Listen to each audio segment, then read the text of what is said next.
জি জি, আমার জন্য আমার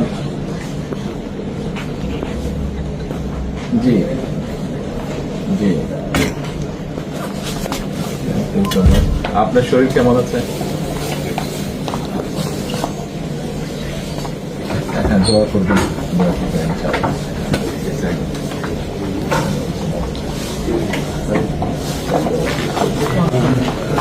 আমি আমার পক্ষ থেকে এবং আমার পরিবারের পক্ষ থেকে ধন্যবাদ জানাচ্ছি। আপনি আপনার পক্ষ থেকে বিভিন্ন রকম আয়োজন করেছেন, বিশেষ করে আমার নিরাপত্তার জন্য। আমি thank you so much, thank you so much. সব রকম আয়োজন নিশ্চয়ই, নিশ্চয়ই।